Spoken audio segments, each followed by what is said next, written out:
Louisville, Kentucky, so it isn't just all racetracks.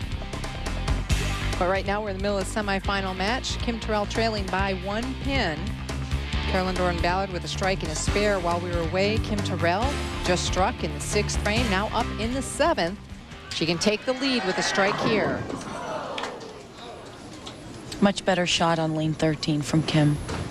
Still left the 10 pin. You can see the carry starting to go a little because of the transition. This is where your spare game needs to be at its absolute best. Those back-to-back majors, that was really a kickoff for Kim Terrell in terms of turning her career back on track. She's been so consistent since that time, and she told us sometimes she gets in a spiral mode and doesn't stop to think, doesn't get herself set. You're right, she can't take a minute to just say, let me stop and think of what I'm doing. It's a downward spiral, just like you said, and we all do it. The point is, catch yourself before you reach rock bottom and say, hey, I still have 4 or 5 games to bowl. I'm not out of it yet. Look at the averages on TV pair this week. As you mentioned, Cathy, Carolyn Dorin-Ballard with the highest, 228. DiRupo had 219, and then the rest at 211.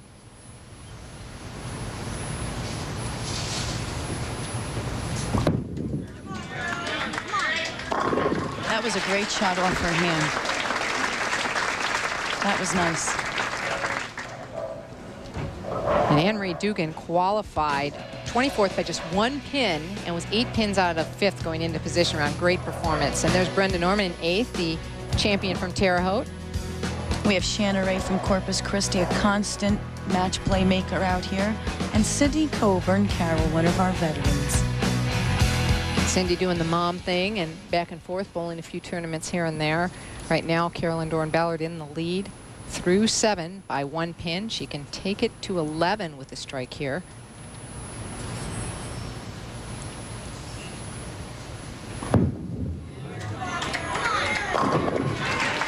Well, you can't throw it any better than that. Carolyn's really been working on staying on the side of the ball more, which allows her ball to clear through the front a bit more, roll in the mid lane, and then recover, but not jerk. Not too much boomerang action on the back.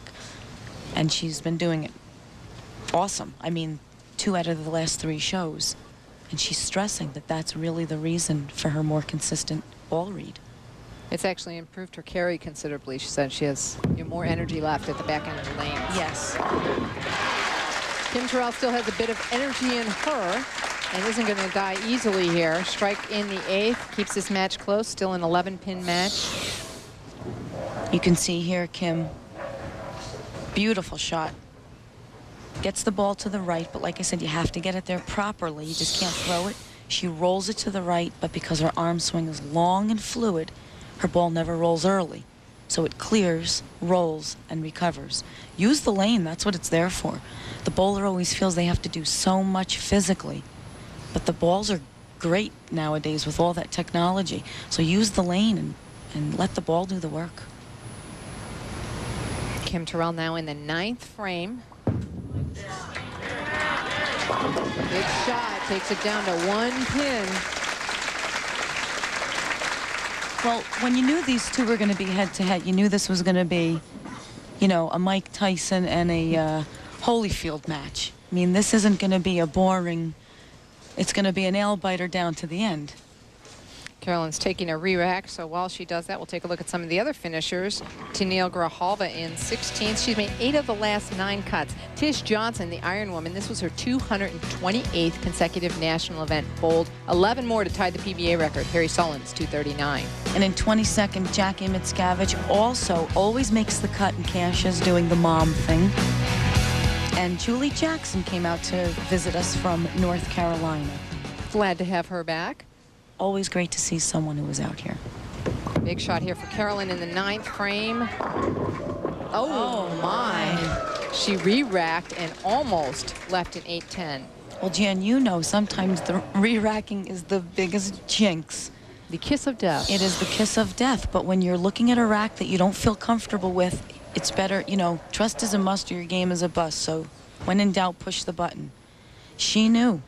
Look at that extension. She wanted that one. And it looked great. She had a stare it down a little. Sure did. So we're all even now as she crosses over for a 10th frame finish. But Kim Terrell has the strike up in the 9th, so has a bit of an edge. Carolyn will not be able to shut her out.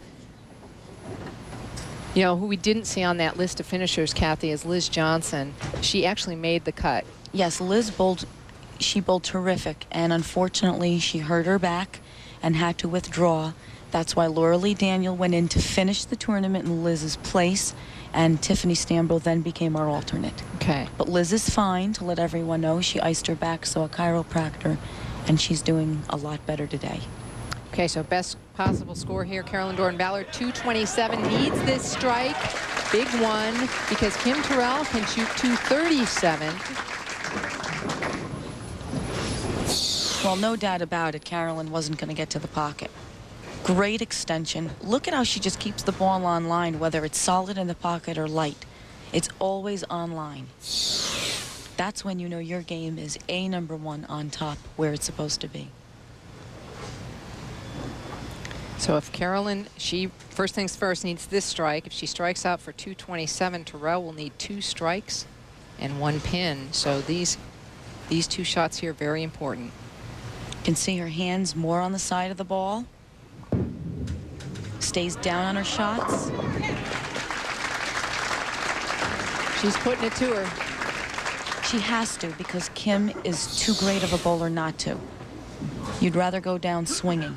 And swinging like that, loose arm swing, down at the line. I wouldn't expect anything different than 10 in the pit. Well, she said she bowls best when she maintains her emotion, doesn't worry about what's been in the past, and it's obvious she's doing that now. She doesn't worry about who's scoring, who's not scoring. Nothing. You have to bowl with blinders on.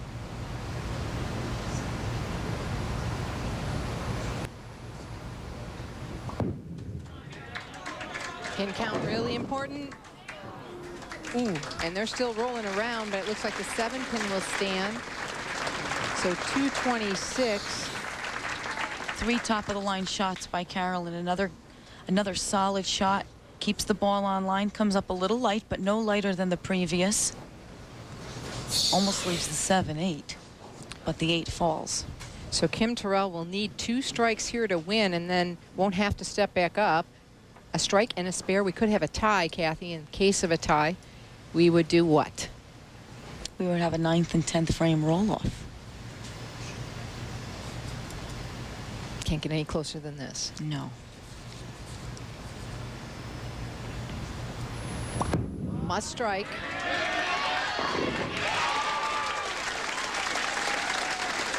Now, wow. Kim talked to us, though, about her mental downward spiral, and she said, I get myself in those positions where I'm under a pressure situation, and I have to choose which road I'm going to take, fear or present moment. This is present moment. It's all about the role you put yourself in. All about the role you put yourself in, and right now her role is champion.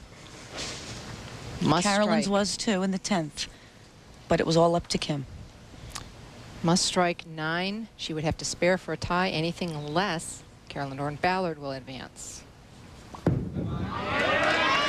Superior shot. You just know it when she let it go.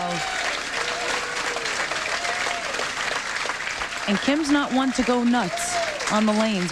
We go more nuts up here than they do down there, but that's her. She contains her emotions. Beautiful shot. She knew it was good. Look at that extension. Nothing moves but her arm swing. Beautiful to watch. Yes. I like the fists. And Carolyn Dorin-Ballard was clapping in the background when she did that. So Kim Terrell will move on with a score of 236. But first, when we come back, how you can be a part of next year's championship tournament in this week's WIBC Extra Frames.